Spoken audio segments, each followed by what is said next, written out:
Thank you, Dr. Roberts, there, Kevin. Good morning, all. It is great to be back in Washington and a pleasure to speak at the Heritage Foundation. You seek to advance the interest of American citizens and stand up for ideas that strengthen America and the fundamental values that underpin this great democratic nation: freedom, opportunity, and prosperity. Today, these values are under attack by malign foreign actors seeking to undermine them. They are threatening our free world. They are openly contesting American power, and not just America. They are trying to trample over the global rules that keep us all safe. These are dangerous times. China is modernizing its military and developing new weapons without any transparency or any limitation. It is trading unfairly, buying up critical infrastructure, bullying its neighbors, not least Taiwan, and seeking to dominate the South China Sea. While China is the most serious long-term challenge, Russia is the most immediate one. Putin has brought war back to Europe on a scale not seen since the Second World War, and is developing new strategic weapons to threaten the United States and its allies. His war is not just about controlling Ukraine. It is about re-establishing Russia's sphere of influence and shaping an alternative world order. Where US power is diminished, NATO is divided, and smaller democracies are forced to kneel. Other authoritarian regimes in Iran and North Korea are also expanding their aggressive behavior. Tehran is backing terrorists and militias that are attacking ships in the Red Sea, and American military bases in the Middle East. Just this week, we saw the tragic consequences of the attack in Jordan. Pyongyang continues to test missiles that could reach South Korea and Japan, as well as the United States. China, Russia, Iran, and North Korea are increasingly aligned. Together, they subvert sanctions and pressure, weaken the US dollar-based international financial system, fuel Russian war in Europe, and exploit challenges to our societies, such as terrorism, disruptive technologies, or migration. In these dangerous times, we must stand strong against any regime that seeks to undermine us. To do so, we must do three things. First, we must ensure robust deterrence, not to start wars, but to prevent them and preserve peace.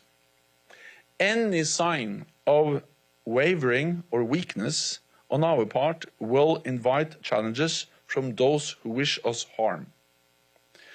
That is why NATO has implemented the most robust collective defense since the Cold War.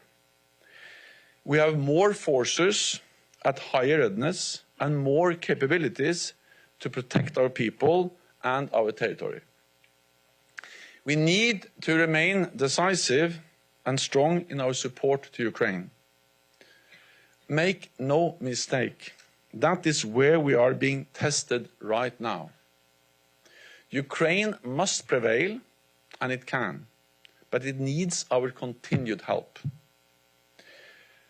And let me recognize the leading role of the United States in supporting Ukraine, not least in providing essential military aid. At the same time, we should acknowledge that European allies and Canada also provide significant support to Ukraine. what they support, what they provide in terms of military, financial and humanitarian aid actually exceeds what the US is providing. Since the outbreak of the war, the United States has provided around $75 billion US. Other allies and partners have provided over $100 billion. And measured as share of GDP, most allies provide more than the United States. In addition, European allies host 6 million Ukrainian refugees.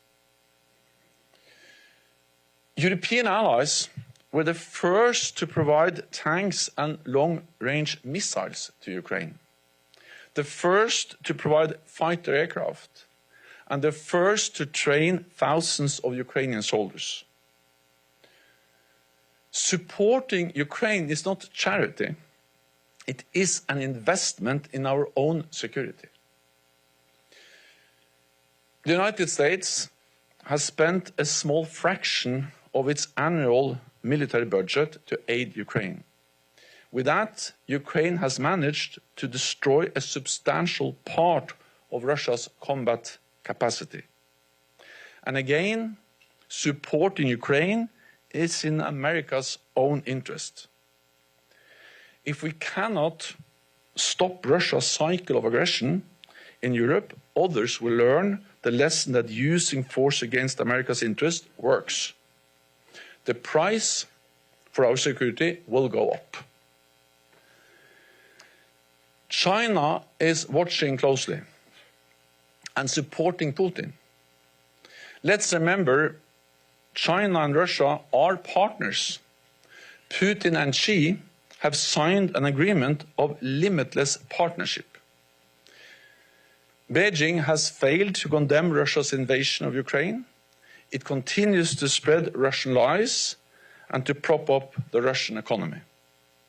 It is Ukraine today, Taiwan could be tomorrow. This brings me to my second point. We must organize ourselves for enduring competition with China. The US has been doing this for some time.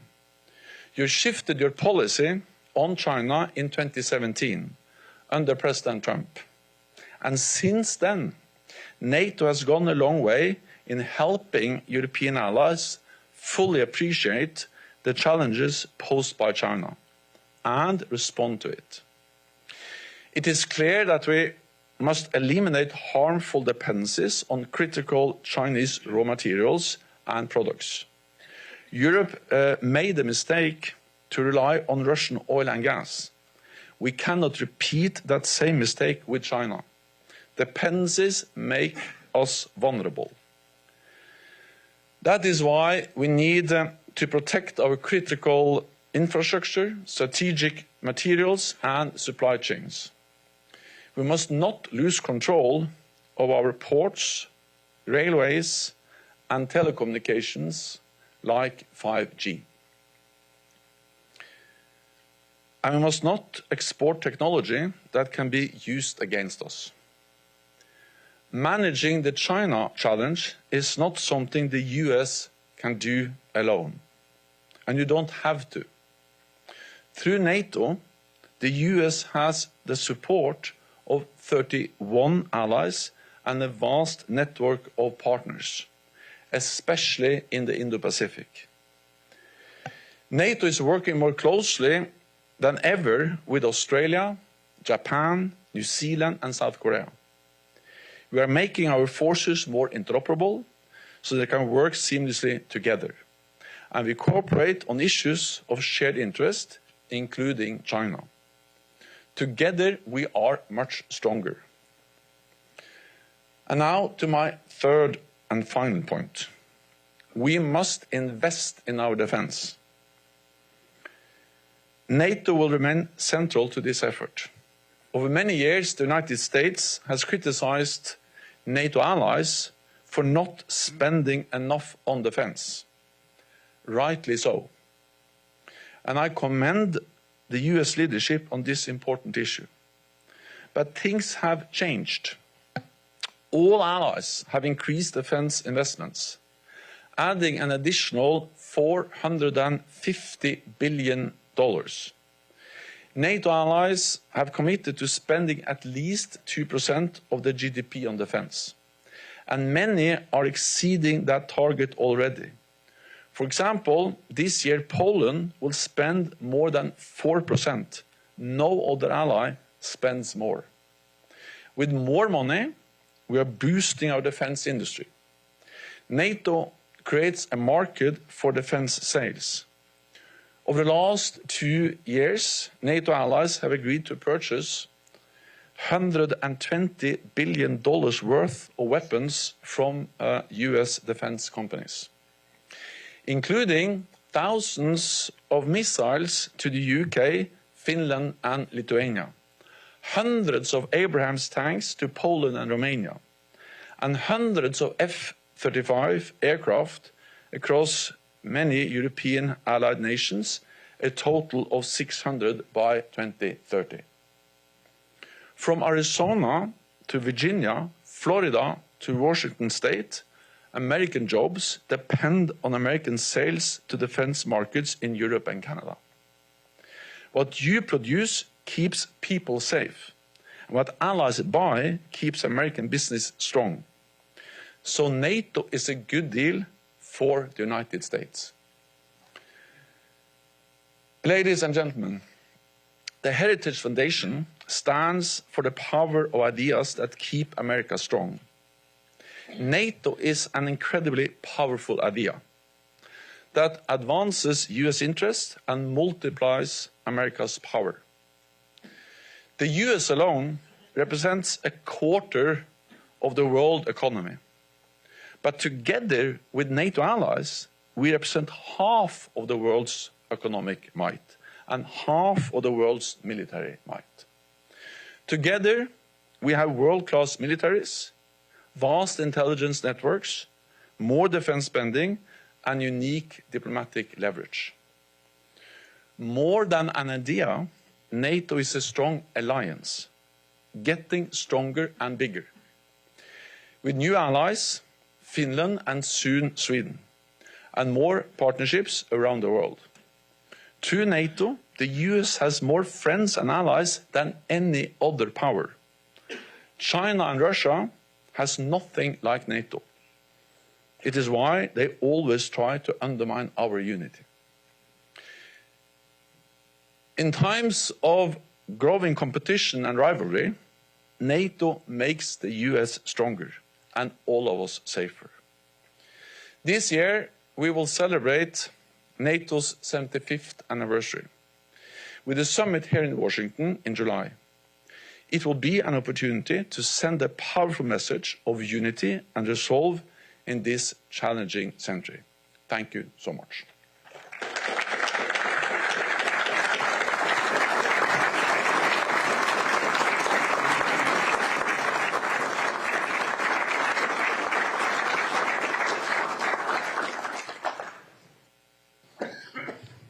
Well, thank you, Mr. Secretary General, for a very compelling and engaging address. I look forward to following up on some of these topics with you.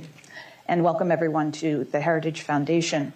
I'm going to revert to one of my favorite habits, which is to tell a story about Donald Rumsfeld. And there's always a Rumsfeld story for any topic and I know them. But he was, of course, ambassador to NATO in 1974. And it was an interesting choice for him because Nixon had just won, this massive re-election, and the decision was made for him to become NATO ambassador. And the Washington Post published an article saying, Rumsfeld's the dumbest man in Washington. Why would you leave the center of the universe and go off to Brussels? But he did. This was 73, actually. And then over the summer of 74, had a very interesting experience with the alliance as Watergate was breaking out here in Washington. And the Nixon presidency descended into paralysis. And the Washington Post published an article saying Rumsfeld's the smartest man in Washington. He got out. But what he experienced and what he talked about a great deal in terms of his interest in and value for NATO was the crisis in NATO in the summer of '74, when he was basically cut off from DC because everybody was focused internally on protecting the Nixon presidency. But in Europe, we had a massive crisis between Turkey and Greece, resulting in Greece withdrawing from the NATO command structure. And then Secretary General Lunds basically pleaded with Rumsfeld to go back to DC and come up with some kind of resolution to this crisis. And what he knew is if he went back to Washington, no one would talk to him about anything but Watergate. So he stayed engaged in Brussels and always spoke very admiringly about how the alliance functioned through that crisis and kept it from coming off the rails during a very dangerous time in the Cold War, when a crisis in NATO would have been particularly destructive. So my first question to you is, with 75 years of this alliance, what was forged in the, sort of the ashes of World War II has emerged as one of the most powerful alliances in history. Is there any accomplishment that you would point to, like that summer of '74 accomplishment, that is not fully appreciated? First of all, I think actually NATO is quite well appreciated, and more appreciated now than just a few years ago, because with a full-fledged war going on in Europe, with China becoming stronger and stronger, I think more and more allies realize the value of standing together. It's as simple as that when we are together, we are stronger and safer. All of us, and that applies for Europe, but it also applies for the United States and Canada, for North America. And I feel, and then also when you look at the opinion polls, there is actually strong support for NATO across Europe and in the United States. So of course there are things that are not as appreciated as they should, but in general I feel welcomed all over the alliance, and we see it also reflected in the fact that allies are investing more in defense. But on that story from 1974 and the crisis caused by the crisis in Cyprus, I think it demonstrates why NATO is the most successful alliance in history. And NATO is the most successful alliance in history for two reasons. One is that we have been able to change when the world changes. For 40 years, we deterred the Soviet Union. Then suddenly, the Soviet Union was not longer there. And people said NATO has to go out of business or out of area. And we went out of area and helped to end two brutal ethnic wars in the Balkans, in Bosnia and Herzegovina and in Serbia or Kosovo. And then after 9/11, NATO did something no one envisaged that we were going to do, and that was to be on the front line fighting terrorism and helping the United States. And then after 2014, NATO has adapted again with more focus on collective defense in Europe, the strongest reinforcement of collective defense. So the first reason why NATO is a success is that we are changing, and we will continue to change. The other reason why NATO is a success is that despite our differences, we are able to agree around the core task of NATO, and that is to protect all allies. Because we are now soon 32 allies from both sides of the Atlantic, with different history, different geography, different political parties in power, and it changes, and we disagree on many issues. And we have, NATO was founded in '49, and then we had the Suez Crisis in '56. We had in '67, we had France asking NATO to leave. Our headquarters were in Paris, and we had to move to Brussels. Of course, that was a crisis. And then we had '74, and we had the Iraq War, and we had many differences. And we'll have them in the future too, I promise. But despite all these differences, we have been able to deter every adversary and unite around the core task to protect each other. And because we realized that we are safer when we stand together. So that's in a way the key. That realizing that we are different, we are still able to protect and defend each other, not to provoke a war, but to prevent a war and preserve peace. And NATO has done that successfully for 75 years, and will continue to do so as long as we adapt to a changing world, and as long as we are united despite our differences. And I'm actually going to push back a little bit on that one. because in 2022, deterrence did fail. And I think the challenge we have to NATO going forward is, why did that deterrence fail? I think to your point about winning the Cold War and it being a good thing that NATO didn't go out of business after the Cold War because Russia didn't go out of business. And so that threat was still very much present and, as it turns out, gathering. You recently referred to the war in Ukraine as a battle of ammunition. And clearly, we do have allies who have their stocks running dangerously low, and our ability to resupply is not what it should be.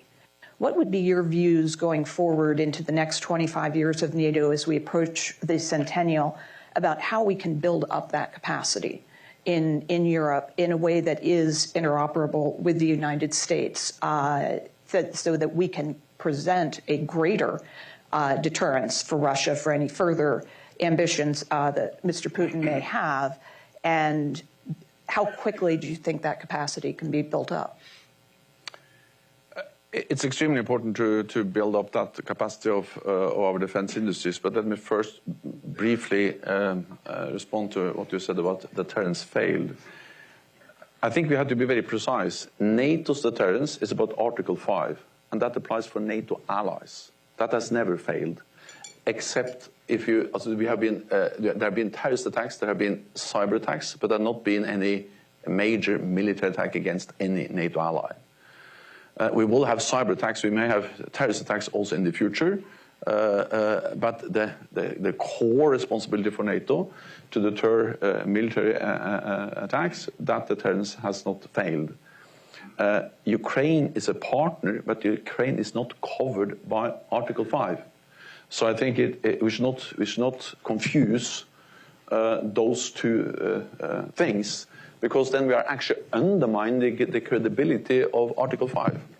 Because if you say that Article 5 failed in 22, then we undermine the credibility of Article 5.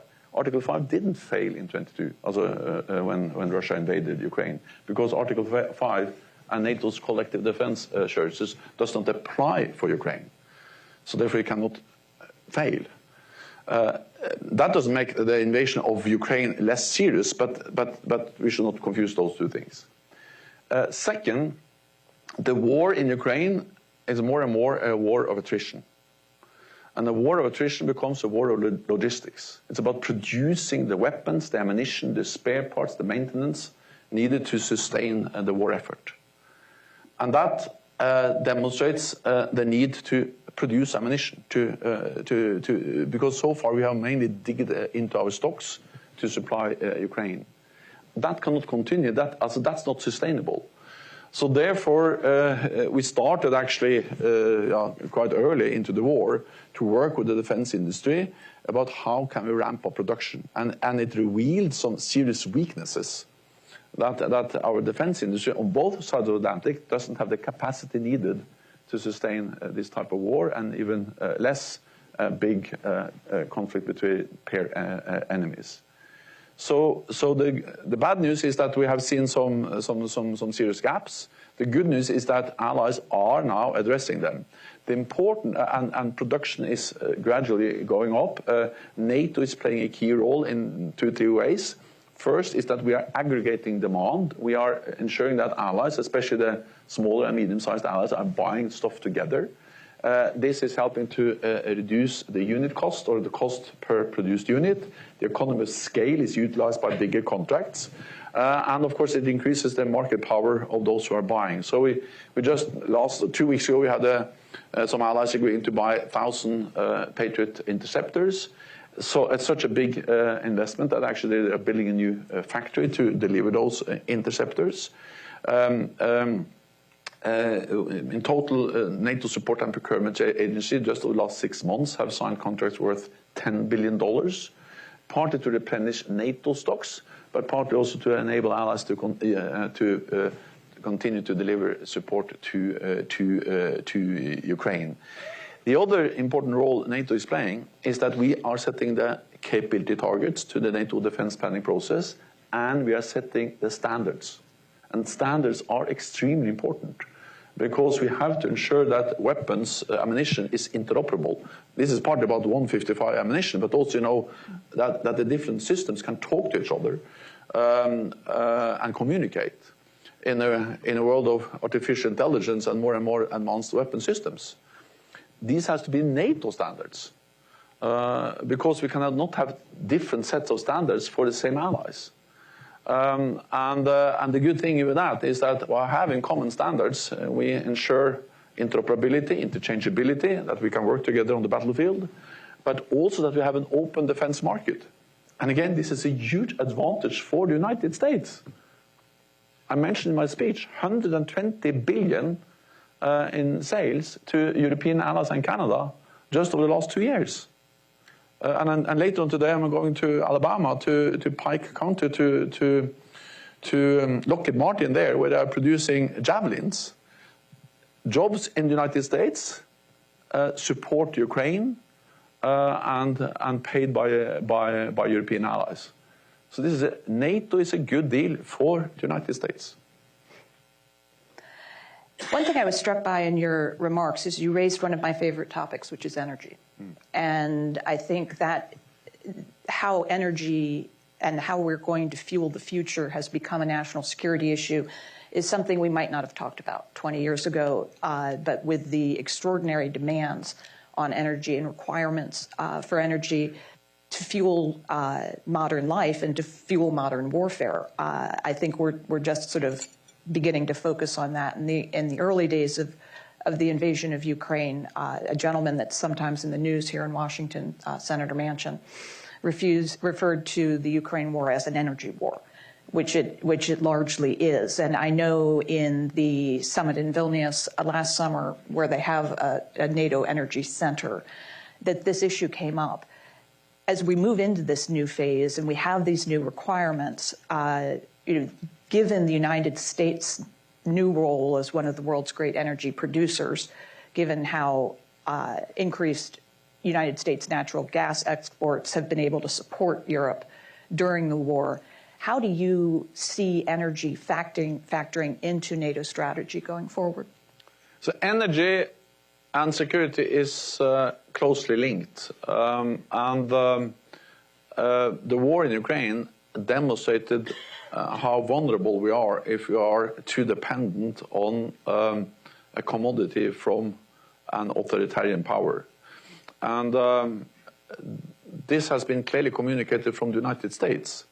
And I remember, for instance, then President Trump at different NATO summits clearly saying that we should not be dependent on Russian gas. While the challenge was that many Europeans said that, well, whether we buy gas from Europe or not is a commercial issue. It's not a political issue. But the reality is that to be so dependent on gas from Russia is it's a political issue. It's about our security. All European allies understand that now. Because actually some months before the invasion of Ukraine, Russia started to use gas as a tool, as a weapon, the weaponized energy, to coerce NATO allies to not support Ukraine.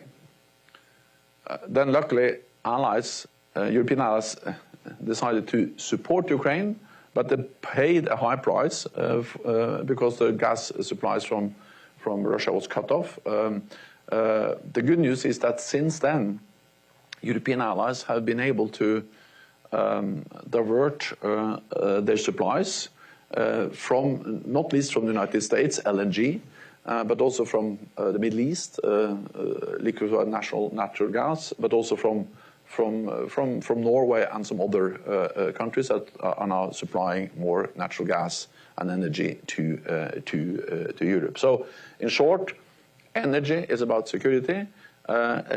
We need to prevent any dependencies. One of the challenges we see is that some of those new energies, which I think actually have an important role to play, like solar, the challenge is that a lot of the materials we need for the solar panels are coming from China. So, of course, we should not replace one over-dependency on Russia with another on China. So we need to find ways to also not go into the same trap once again. No, that's a critical issue, and one of our key projects this year in the Davis Institute is a project called Chinese Handcuffs, which is on precisely that topic. That are we trading one dangerous dependency for another? And for the United States, if we walk into that trap, we would be giving up our ability to, surge energy to partners and allies of our own, from our own resources, rather. And so that gives me a convenient pivot point to my next question, which you also raised in your remarks, which is how we, as NATO, are going to confront China. That this is becoming clear. It is the generational challenge we will face.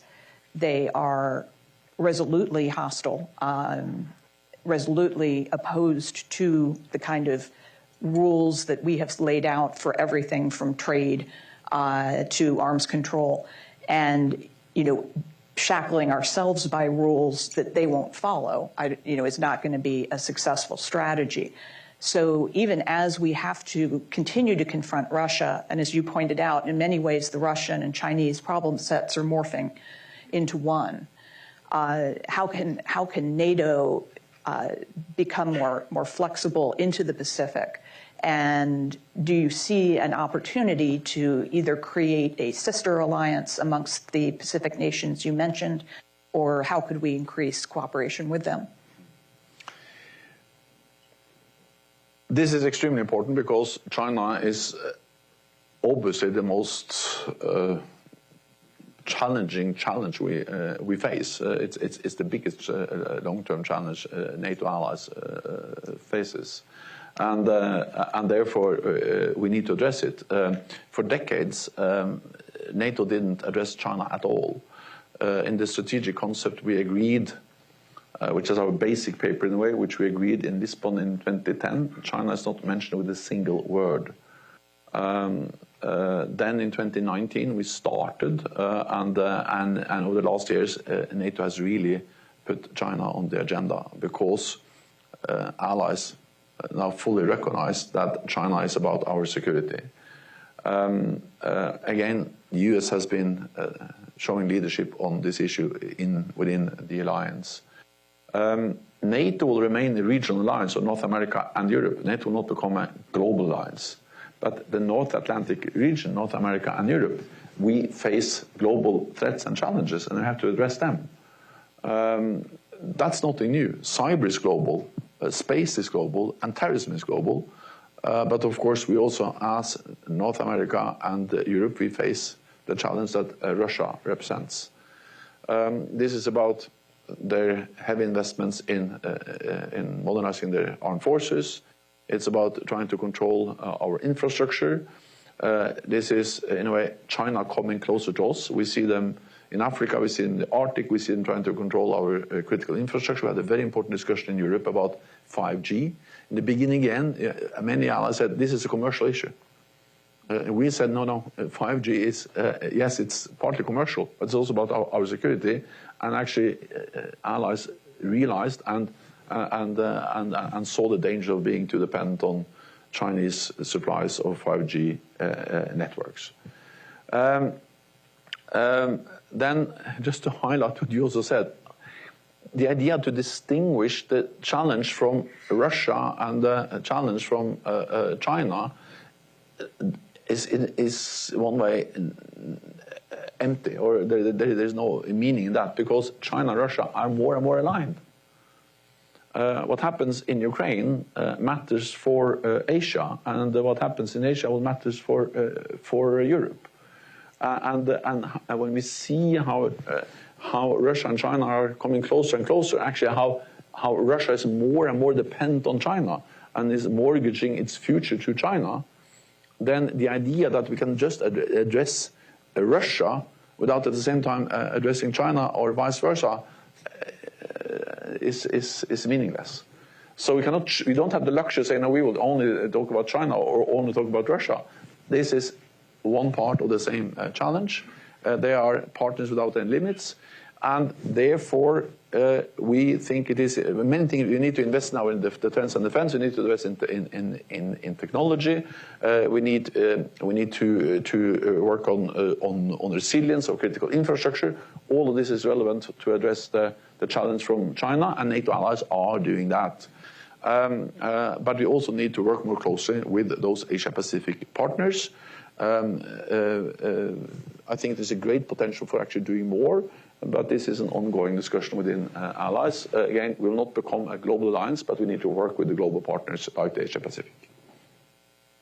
Well, my last question, which both you and Dr. Roberts touched on, is defense spending, and we have covered it, but it gives me an opportunity to bring this back to Rumsfeld. So, in the interest of symmetry, I will, because another interesting aspect to his archives from the NATO period were the cables he was writing home to then Secretary Kissinger about what he saw is a very dangerous culture of dependency that was growing in NATO in terms of reliance on American security for Europe. And of course, what they were grappling with then was the Vietnam War being a Pacific distraction for the U.S. from Europe, and he was deeply concerned that particularly the major NATO allies were not investing sufficiently in defense. And we then have the situation where this summer we will mark not only the 75th anniversary of NATO's founding, but also the 10th anniversary of the Wales Summit, which established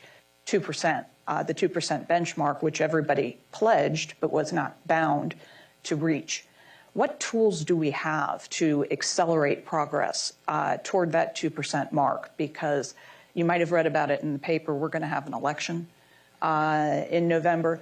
And in the event of a political change in the United States, I think this issue could become really quite acute.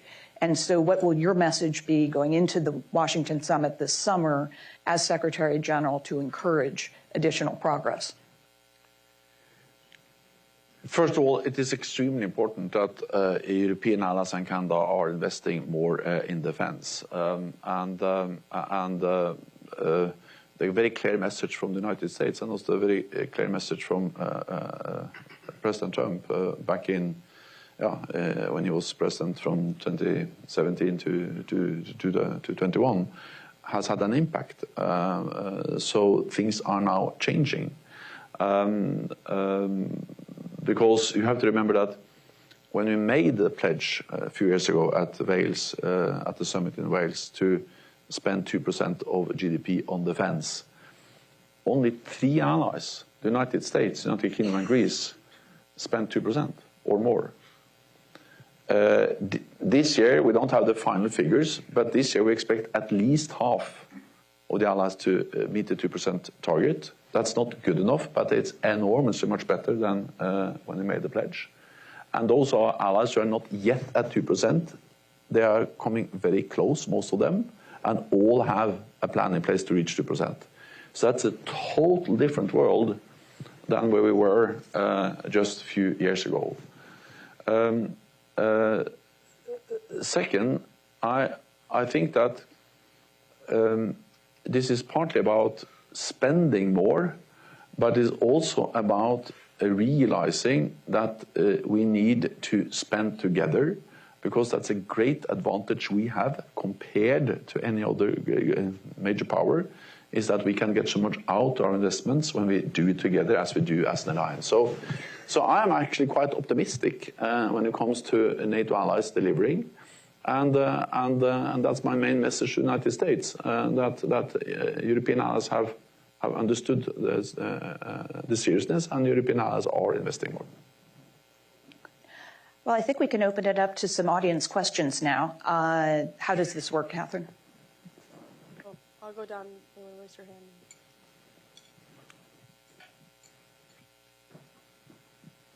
Thank you very much. I'm Defense Attaché of Poland here in DC, represents the Ministry of Defense in the Embassy of Poland. First of all, I'd like to express my admiration for your leadership and the things you have done over the past year for the whole NATO. And my question pertains regional plans. We know that the last summer, the allied heads of states and the governments approved the regional plans. So for the first time in our history, we have plans, actually a family of plans that fit the purpose of the regional defense of the Euro-Atlantic area. And my question is about executability of these plans. What is your assessment on that? It pertains mostly the member states to fill these plans with the capabilities, but I believe you have some things to share how long it might take. Thank you very much. Well, these plans are extremely important. We agreed them last year. We are able to execute our plans. But of course, the more forces, the more capabilities we have, there is less and less risk. And the good news is that, again, because allies are spending more, they are also now delivering the forces, setting up the forces and establishing the readiness we need to reduce the risks we face. So these are ambitious plans, and we are delivering on them.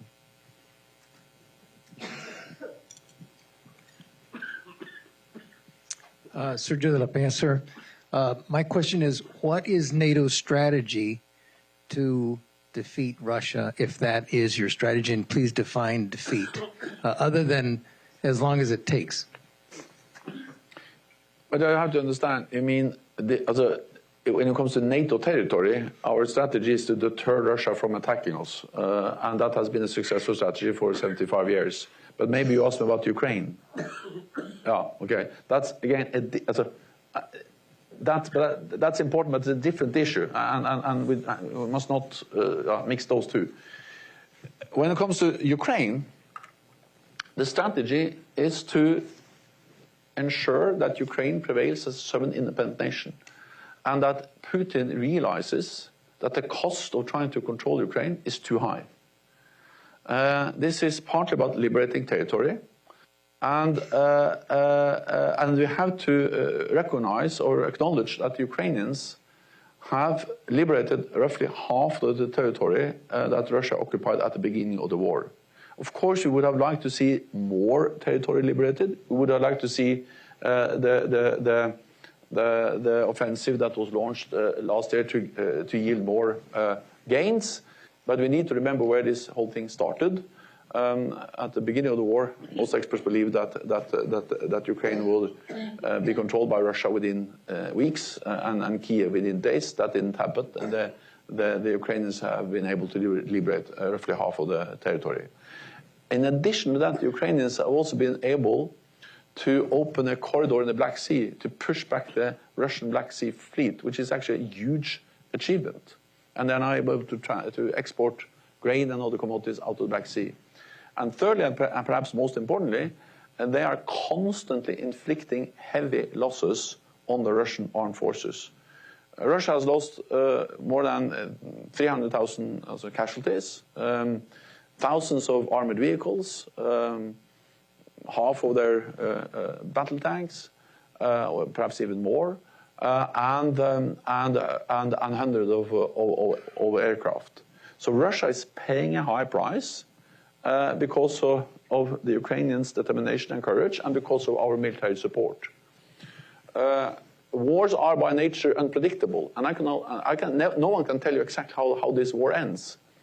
But what I can tell you is that the likelihood for an end to this war, where Ukraine prevails, increases the more support we give them. And therefore I welcome that European allies have been pushing, and also, of course, the support that the United States has provided since the beginning of this war. Because as long as Putin believes that he can win on the battlefield, he will continue. When he realizes that the price he's paying on the battlefield is too high, and that he will not win on the battlefield, he will have to sit down and recognize, agree, negotiate some kind of agreement where Ukraine continues to be a sovereign, independent, democratic nation in Europe. So yeah, the strategy is to inflict so high costs on Russia that they accept that they will not control Ukraine. Well, Mr. Secretary General, thank you very much. We are at time, and I know you have a very busy schedule. A little bit of housekeeping, if everyone could remain seated until the NATO party has left the auditorium, that would be great. I would like to echo my Polish friends, thanks for your service to NATO, and have fun out in America. Thank you.